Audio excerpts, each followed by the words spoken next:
Here are the 5 things you need to avoid if you want to get filthy rich. The first thing you need to avoid if you want to get rich is hoes.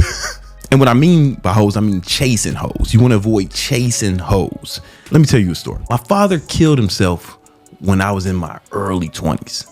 And prior to that, I definitely spent too much time chasing women. This may sound like I'm bragging, but I'm not, because it's not something I'm proud of. If anything, it's a cautionary tale. There was a point in my life where I was frequently having sex with multiple women per day. And that was just a huge distraction because it's an empty victory.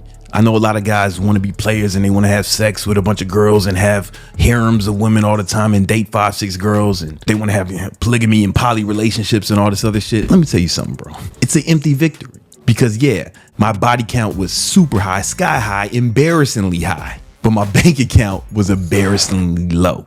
And I think that rapper, producer, and professional lunatic Kanye West has a quote that summed it up perfectly. In one of his songs, he said, "I don't know what's better, getting laid or getting paid. I just know that when I'm getting one, the other's getting away." And truer words have never been spoken. When you're chasing women, you're not chasing the bag. In fact, you're probably fucking up the bag by chasing women. And I'm not talking about like prostitution. I mean, it's like, you're going out on dates, buying meals, gas money to chick's house, sending Ubers to your crib, or if nothing else, you're spending your most valuable resource, time, on empty victories. However, if you focus on building up yourself, your money, your muscle and mindset, then you won't have to chase women anymore. In fact, they'll chase you if you can delay gratification. Let me show you what this looks like. So if you want to get a bunch of girls, the main things you need, right? Looks, money, and status. And you don't have to look like a model, or you don't have to have a bunch of money. It's like they don't have to be equal, but there's a certain threshold of each. And if you have them, you'll be able to get girls. Now, back when I was having sex with multiple women a day, I had looks. There was a time when I was a professional male model with one of the biggest agencies in Manhattan, but I didn't have no status or money. This is also what pickup guys will call SMV, or sexual market value. Looks, money, status, SMV.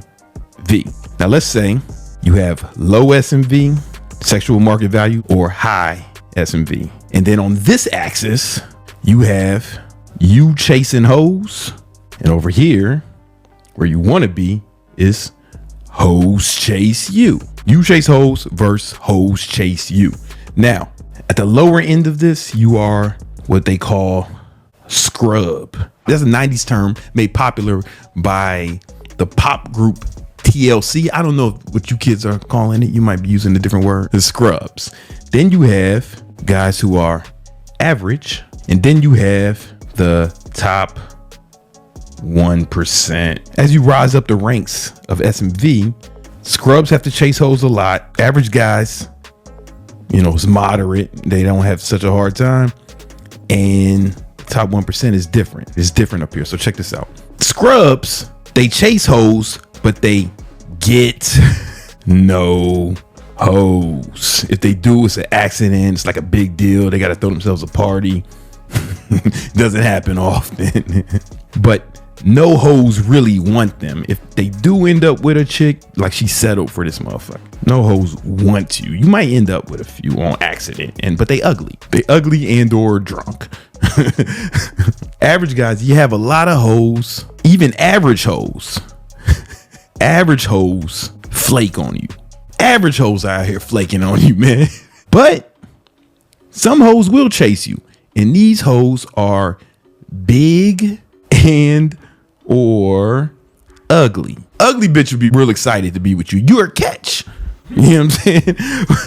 But the average hoes, they want to date up. Women want to date up. Average hoes will flake on you. Now, here's where it gets interesting. When you get to the top percent, you reject more hoes than you chase. You reject more hoes than you chase. You're rejecting hoes, man.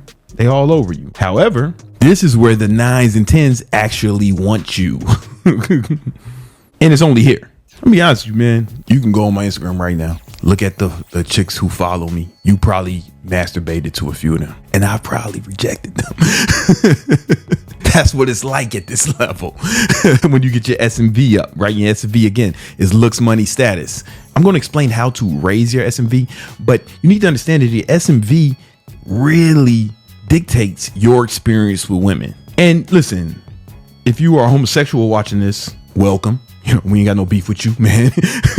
I remember once I had a gay fan. He said, "Oh man, you helped me lose so much weight, man."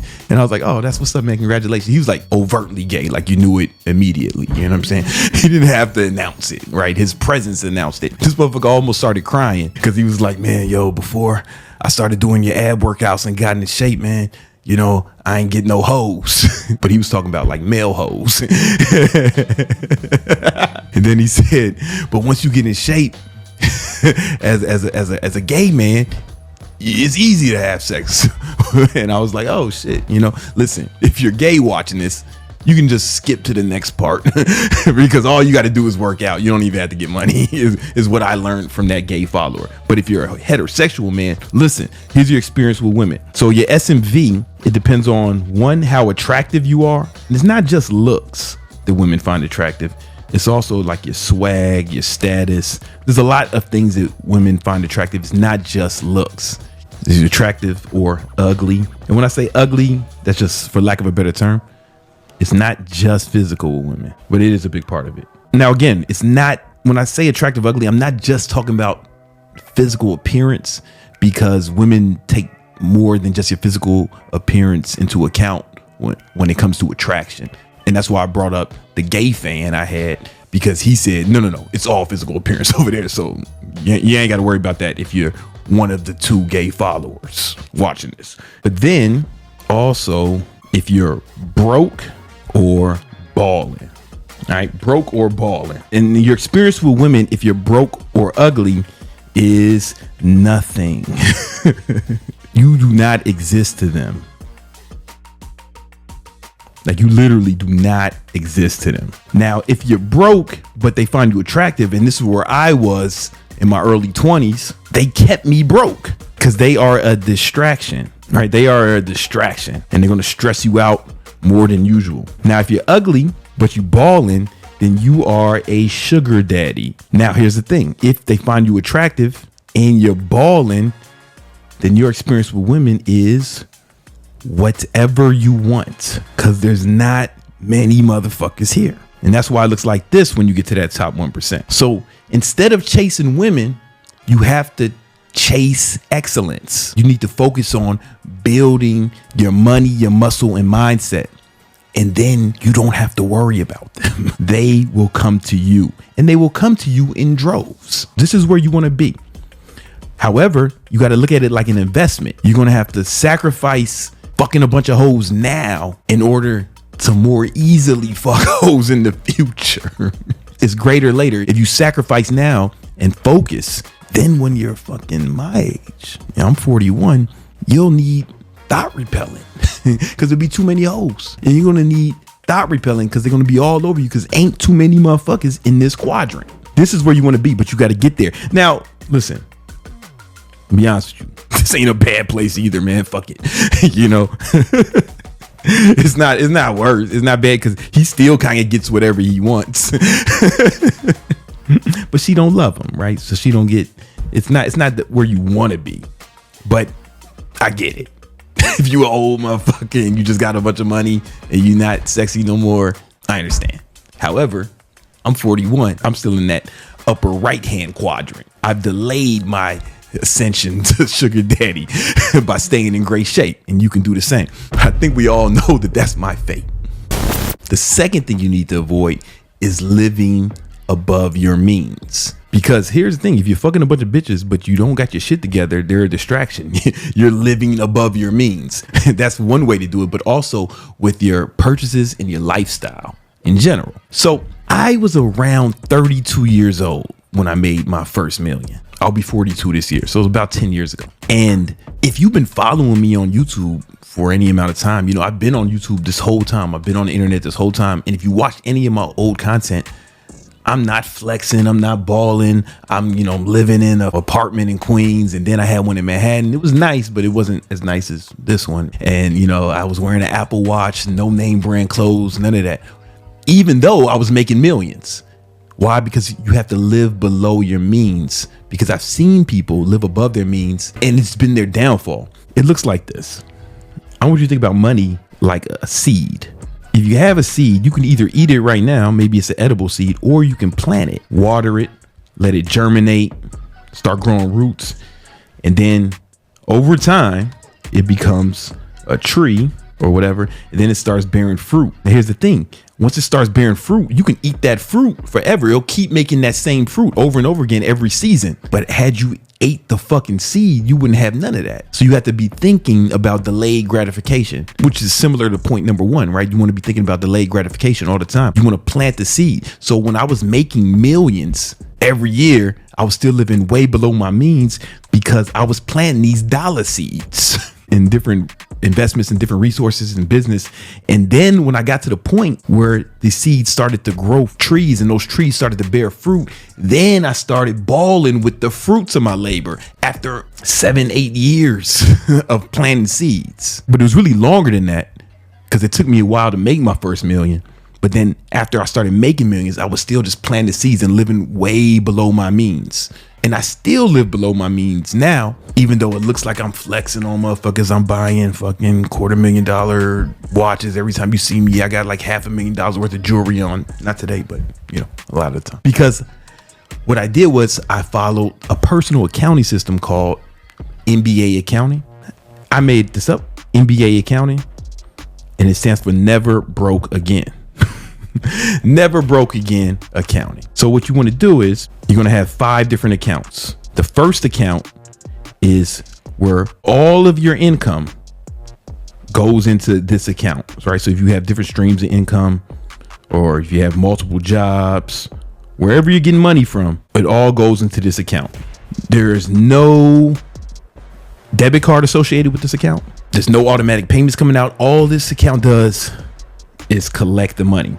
And then you distribute that money on a regular basis to the other 4 accounts. So you got to have 5 bank accounts. Now, some dipshit is going to think about typing, well, you can just do it all in one account. No, you can't. No, you can't. You know what I'm saying? You will fuck up that shit. The way human beings evolved is, for most of human history, if you wanted to eat something, you had to grow it or kill it. And there was long bouts of famine. We didn't have abundance of food up until fairly recently in human history. So we evolved from people who, when they got some food, they would eat it all, right? You kill a fucking buffalo. Hey, refrigerators ain't invented yet. We got to eat this whole motherfucking carcass before it rots. We can't just go kill buffaloes every day. All we got is sticks and stumps. That would be like more arduous than it needed to be, right? So we would eat the whole buffalo. The excess calories would be stored for energy later as fat. And we evolved from people who learned to consume all the resources immediately. Same with money. This is why you have a hard time budgeting. If you keep everything in the same account, you're going to spend all the money in the account.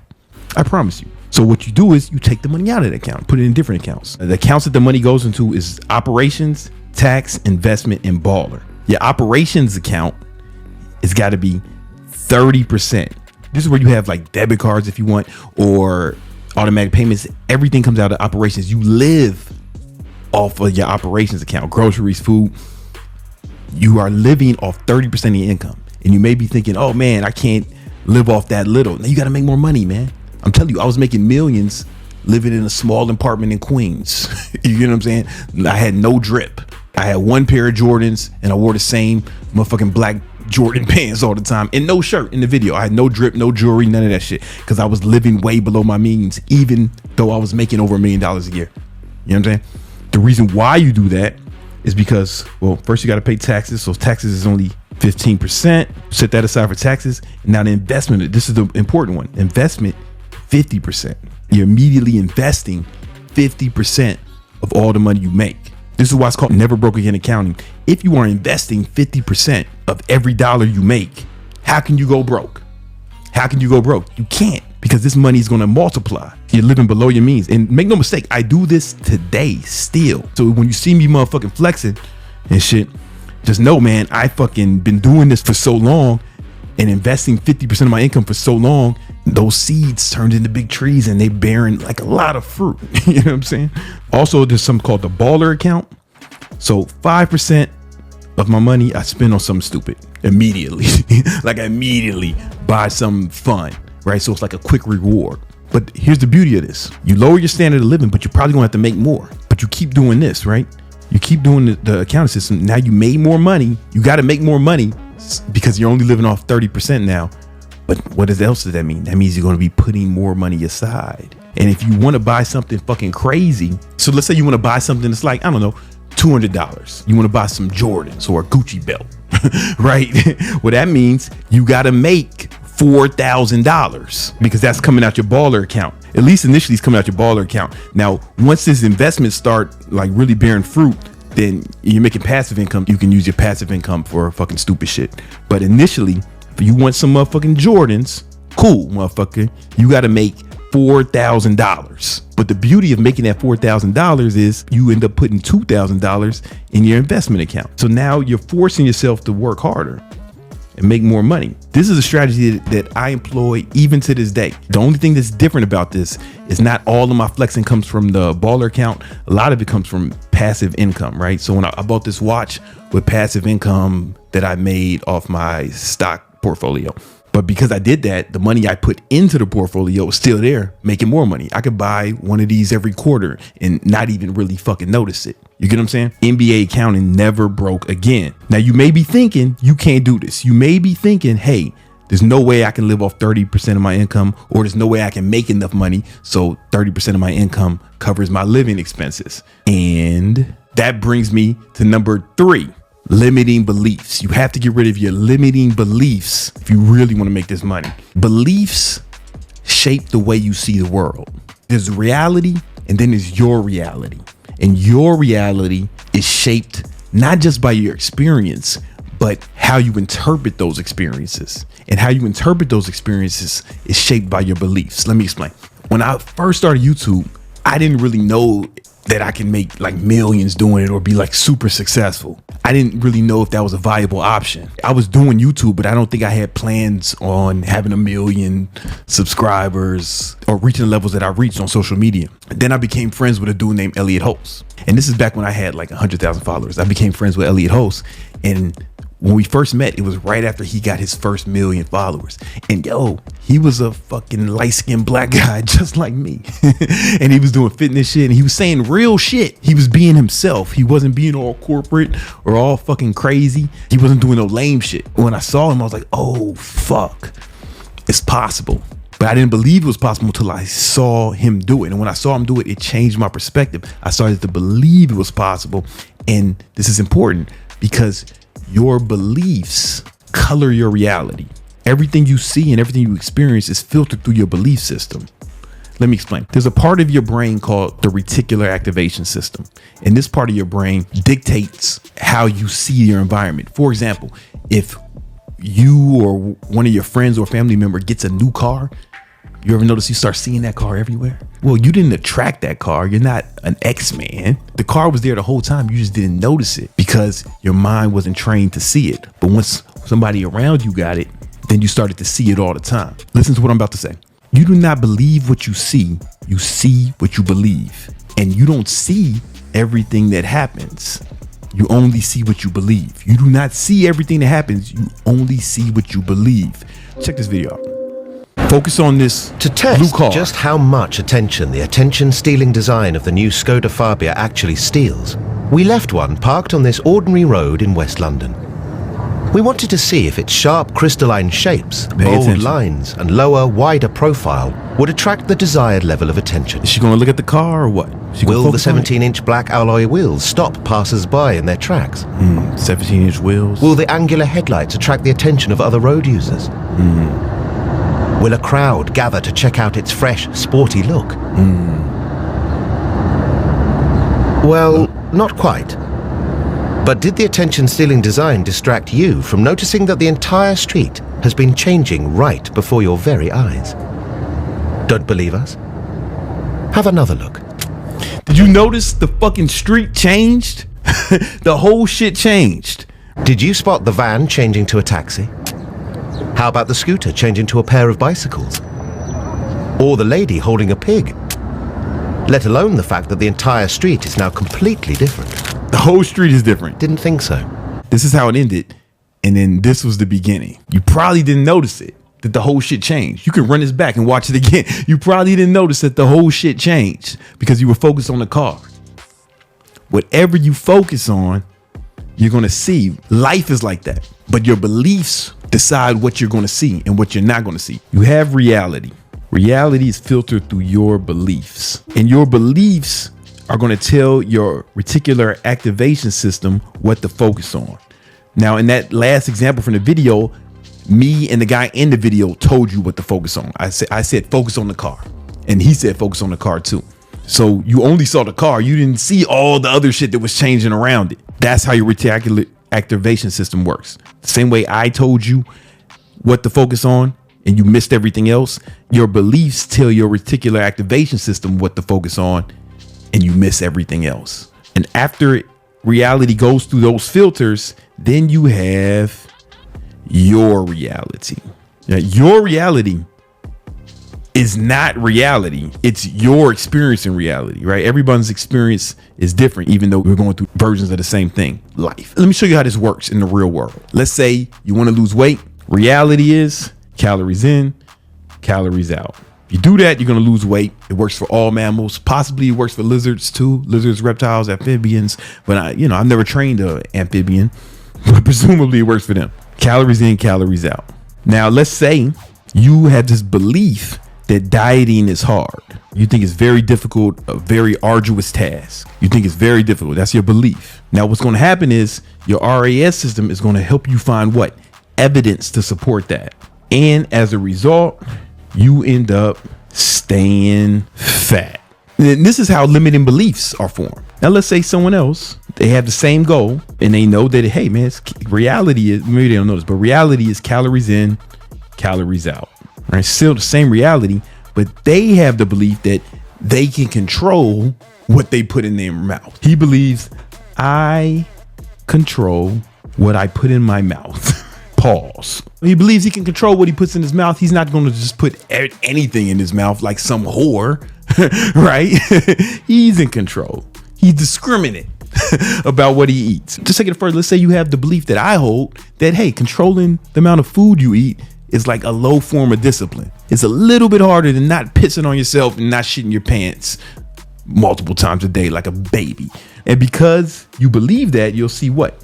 Evidence of it. As a result, you're going to be in great shape. Listen, it's only true if you believe it. This will be true for you if you believe it. And you'll see evidence to support that. Then you'll have that experience. Same thing. If you believe this will be true for you. And that'll be your experience. But the real truth is, the honest truth, the objective truth is, hey, calories in, calories out. But if you believe it's difficult, that's going to be your experience. You know what I'm saying? So what you have to do is you have to learn how to program your reticular activation system. And there's a few ways to do that. First of all, you want to do what I did, be around people who are accomplishing the goals you want to accomplish. Because this can happen in reverse too. Like the evidence can inform your beliefs. You get what I'm saying? So it may be easier to look for evidence of people who are doing what you want to do. And that's what worked for me initially. I met Elliot Hulse. He did what I wanted to do. And I was like, oh, it can be done. I believe this is something that can happen. And I started to see more evidence of it. Another thing you have to do is you have to watch your language. So instead of saying dieting is hard, say, I'm looking for ways to make dieting easier for me to accomplish. I take this to the extreme. If somebody around me says something about themselves that they don't want to be true, I immediately stop them and say, hey, do not say things about yourself you do not want to be true. And I do it myself too. I don't say, man, I'm sleepy. I'm sleepy. I said, now I got to get more rest. I don't say I'm thirsty. I say, man, I got to get something to drink. And I definitely don't say, I ain't got no money. I ain't even like saying it just now, but I did it for an example for you. Instead of saying that, I say, yo, I got to figure out how to get some more money. Because one is like, oh, what was me? And the other one changes the energy. It's like, okay, I'm gonna go out and get it. And you're subconsciously telling yourself it's possible. right? If you say, I ain't got no money, you're just saying this is what it is. And it's almost like you're waving the white flag of surrender. But if you say, I got to figure out how to get more money, both are true. But the other one is like, once you start saying that, guess what's going to happen? You're going to program your RAS to start seeing more avenues for you to get more money. I know I'm at the risk of sounding like one of these chicks who collects crystals and has a fucking rock collection by her bedside, goddamn gravel pit next to her bed. But this is real shit. If you say I don't have money, or you say I'm broke, man, I'm fucked up right now, never do that, man. Because it's like giving up. You got to say, I got to figure out how to get more money. You can't say, oh, man, I can't afford that. You say, man, yo, I got to figure out a way to get some more money so I can afford that. And what's going to happen when you start saying that, you're really giving an order to your reticular activation system, and you'll start seeing different ways. Just like when your friend gets a car, you start seeing that car everywhere. The fucking car was already there. You just didn't see it. If you watch that video again, and I say, hey, look for the changes around the car, you're going to see the changes around the car. You get what I'm saying? But before I programmed your RAS, I said, hey, just look at the car. Me and the fucking white man in the video said, look at the car. And you focused at the car and you missed all the other shit.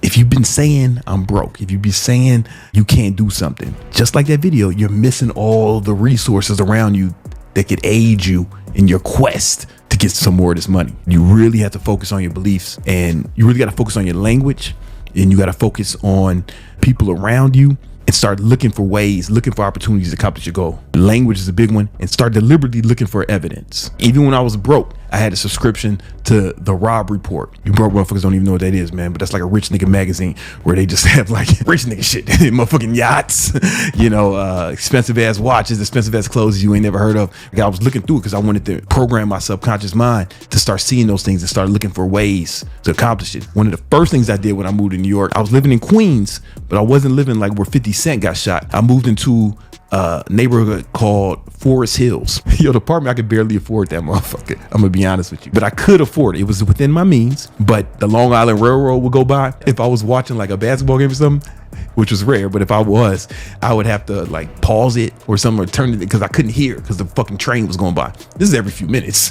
You know what I'm saying? That's why the apartment was cheap. But the reason I picked that neighborhood is because right across the tracks, there was fucking mansions, like multi-million-dollar mansions. I think Donald Trump grew up over there. It's like one of the richest neighborhoods in New York, definitely outside of Manhattan.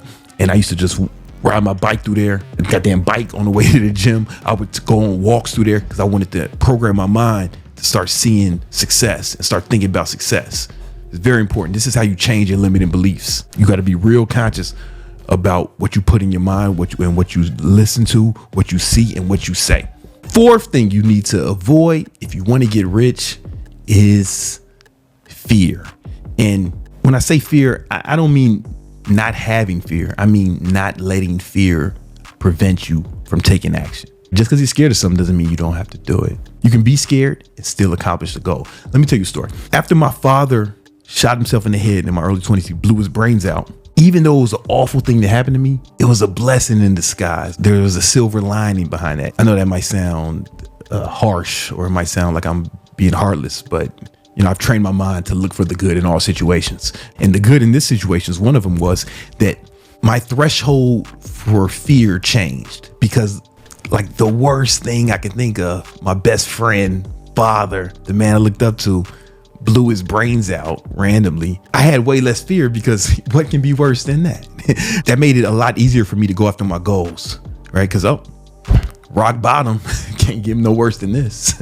And that was the blessing inside of it. What I learned from that situation was that if you change your perspective, it's easier to be courageous, right? Because you don't need less fear, you need more courage. So right now, you have this thing that you're super scared of. It's like a wall, and it's preventing you from going after your goals, right? This wall of fear. And this wall looks, it looks scary, and it's probably preventing you from really going after anything you want, right? It's keeping you in bondage. However, what you want to do is change your perspective and realize it's actually smaller than you think, because it's not that big of a deal. And that's what my father's death did to me. It's like the shit I was scared of didn't even seem bad at all once I realized the bigger picture and I changed my perspective. Hope this makes sense. How do you do that without having to wait for your dad to kill himself? Well, I want you to think about the very worst thing that can happen to you if you go after your goals. Like whatever your goal is, that you're afraid to go after, think about the worst thing that can happen. Like, make it real bad. Like, don't try to make yourself feel better. Really think of the worst thing that will happen if you went after that goal. And then I want you to ask yourself, will you or someone else die if that happens, if the worst happens, or will you survive? And then, even if you survive, is it something that's tolerable? Because you can survive getting your legs blown off, right? But that might not be something you want that's tolerable. It definitely changes the quality of your life, right? Maybe that's insurmountable. And be serious. Think about the very worst that can happen. And then ask yourself, okay, will you or someone die, or will you survive? If you survive, can you handle it? Will you recover from it? Or will it be like just insurmountable? You won't be able to recover. So if someone's going to die, then your fear is probably justified. If you or someone else die and you can tolerate it, no, I'm just joking. I'm just joking, right? You don't want to succeed at others' expense, right? So you don't want to do anything. You don't want to do anything to the left of this graph, you know. And I definitely don't do anything to the left of the graph anymore. Now, if you will survive, but it's intolerable, like maybe you'll be a paraplegic or some shit, you know, then it's like, maybe you don't want to do that either, you know, then maybe your fears are justified. But here's the thing. The majority of the shit yo goofy ass is afraid of is like, oh, I'm going to lose some money. Can you make the money back ever? It's going to ruin you financially forever? No. Oh, I'm going to be embarrassed. What if I fail? And what if you fail, man? Will you survive? And is it tolerable? Yeah, then do it, man. The majority of things you're scared of fall into this category. And if they do, then you need to do that fucking thing. But it's good to go through this exercise because it does what? It changes your perspective. You're scared of this thing and it seems like a huge deal to you. However, this exercise helps you get more perspective and realize it's not as big of a deal as you think. This is a mountain behind the wall. The fifth thing you need to avoid if you want to get some of this motherfucking financial abundance is you got to avoid focusing on empty victories. After my father killed himself, I was going super hard to try to make money. And you know my story, I worked multiple jobs. Then I started my business. And when I started my business, I was still working like 12 to 14 hours a day, 7 days a week, because I felt like I had a lot to make up for. Because in my early 20s, I really felt like I squandered my time on empty victories. But once I started working real hard, my friends and family members and people in my life, it was like, oh man, you gotta enjoy life. You gotta chill out. You gotta live a little. You know, you work too hard, man. You gotta enjoy life some. And I didn't want to. I didn't want to enjoy life the way they wanted me to enjoy life. I wanted to work hard. Like I felt like, man, I am enjoying life. I enjoy working on this business. I enjoy building this thing. I had an online training business at the time. That's what was my main business. And I enjoy helping my clients accomplish their fitness goals. I enjoy doing this content. I am enjoying it. And they said, no, you work too hard, man. You got to live a little, you know. And then I read this book called Relentless by Tim Grover. And when I read that book, I realized, oh, they're wrong. And they're not wrong. They were wrong and they were right. So of course you have to enjoy life, but their version of enjoy life was just different than mine. Sigmund Freud, famous American psychiatrist, the father of modern psychiatry and part-time coke addict. This is a fact. He came up with something called the pleasure principle. And Sigmund, why they stop naming kids Sigmund? Anyway, Sigmund said that all people are either moving towards pleasure, perceived pleasure, or perceived pain. This is fire. Regular people, and maybe it's you. This was me before my father killed himself.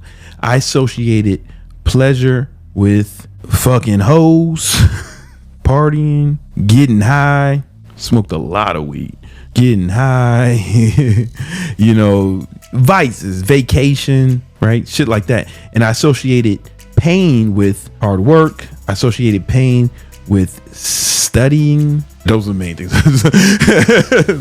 For example, these are examples. And this is most people and most guys. And right now, what you're trying to do is you're trying to use discipline to do the shit that you're supposed to do. And you're trying to use discipline to not do the things that you associate pleasure with. The problem is that discipline is finite. It's good to have and it's great, but there's the easier way. What you really need to do is change these associations so it doesn't take discipline to work hard, and doesn't take discipline to study, it doesn't take discipline to diet, it doesn't take discipline to work out. You want to do it, right? You got to start associating pleasure with that. Now, when I did it, I was forced into that situation. Again, I trained myself to look for the good in every situation. And when my father killed himself, looking back on it, the good was, it changed everything for me, because I knew that I had to work super hard to dig my family out of the position we were in, right? I had to take care of my mom, my sister, just help out the whole family and myself, right? I didn't have no safety net no more. My dad wasn't there. I had to figure something out. So I was forced in this position, but I want to show you how you can change your associations with pain and pleasure so it won't take discipline to do what you're supposed to do. And it won't take discipline to abstain from the things that are holding you back. The way to do that, you got to have two things: the list of hate and the list of great. You want to make a list of all the people who shitted on you, all the people who talked trash about you, all the people who said you could not accomplish whatever goal you wanted to accomplish. Here's the thing. If you don't accomplish the goal, you need to remember that they weren't hating on you. They were just making an accurate assessment of your abilities. They were right. And the onus is on you to prove them right or wrong. So you want to make this list, but then you want to make another list, the list of great. So I want you to think of a version of yourself that's already accomplished your goals and dreams. Write down all the attributes that version of yourself has, because you have to have those attributes to accomplish that goal. So what time did that person wake up? What time do they go to sleep? Do they play a lot of video games? Is he jagging off multiple times an hour? Is he chasing hoes all the time? Is he out partying, getting drunk and high? How's he behaving? And I want you to look at that list every day. Both of these lists every day. Start your day off with it. If you have an iPhone, put it in the notes app on your iPhone, pin it to the top. Look at that every morning. And every time you need to do motivation, multiple times a day, you should be looking at this list and feeling it, feeling how bad it would be if these people won. The people on your list that hate, like if you don't accomplish your goals, think about how happy they'd be, and think about how happy you'd be to rub your victory in their face. Then look at your list of great multiple times a day. If you got an iPhone, I'm telling you, put in your notes, pin it to the top. If you got an Android phone, then use the Dork app, and I'm sure there's a way to pin that shit to the top, right? And put that shit right there. I'm just playing. Androids are good phones. I used to have a Note, and until they started blowing up on planes and shit, I loved them. And every time you start acting incongruent with what's on your list of great, you're going to start feeling better about yourself. You're going to get a dopamine hit. You're going to be proud of yourself. Not only will you be proud of yourself, when you start acting incongruent with what's on your list of great, you'll start to believe. Remember we talked about belief. You'll start to have more belief that you can actually not only become this person, but accomplish those goals too. Because now you'll have evidence to support that, because you're actually acting incongruent with the man you need to be to accomplish your goal. You need to look at this list every day, multiple times a day, at least when you wake up and when you go to bed. And what's going to happen is you're going to change your associations with pain and pleasure. So now, instead of pleasure with bullshit, you're going to associate pain with partying.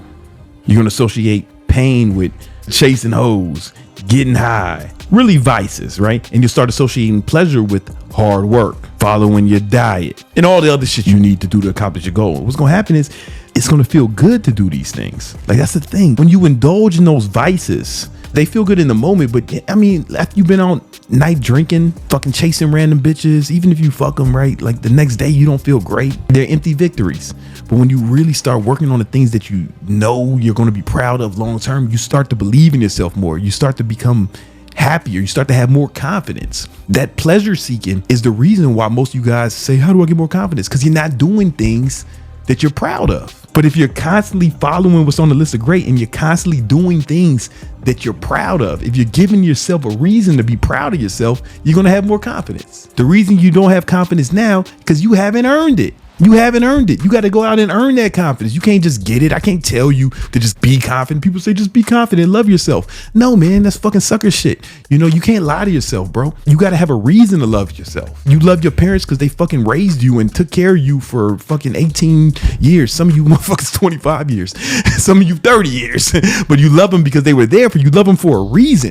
If that bitch dumped you in the dumpster, you wouldn't love her. And you don't love yourself because you're not doing shit that makes you proud of yourself. You haven't given yourself a reason to be confident. Following what's on your list of great, now you give yourself a reason to be confident. And moreover, it doesn't take discipline to do the things you need to accomplish your goal. You want to. Now it's going to take discipline to do the other shit. I go on vacation sometimes, very rarely. once or twice a year, but I don't love it, right? It's fine. I find a way to enjoy myself when I'm there, but I'm just as happy there as I am in my desk all day. When I go on a vacation, it's obligatory. I'm doing it to make my family or my girlfriend or my son happy. And that I get joy from making them happy. But left to my own devices, I just stay working, man, because I've changed my association with pain and pleasure. And it doesn't take discipline for me to work hard. It doesn't take discipline for me to follow my diet. It doesn't take discipline for me to work out every day. I want to. And the only way to do that is to change your associations with pain and pleasure. You change your brain, you change the game. The only way I know how to do that is with the list of hate and the list of great. I promise you, if you avoid these 5 things, you're going to really put yourself in the best position to accomplish your goals. You may find examples of other people who did not follow these things and they still managed to become successful, but they became successful in spite of this, not because of this. You want to put yourself in the best position to accomplish your goals. You need to avoid these 5 things. Now, what goals are you trying to accomplish? Well, I have a whole video on setting goals, a masterclass on goal setting. Go check out that video right now.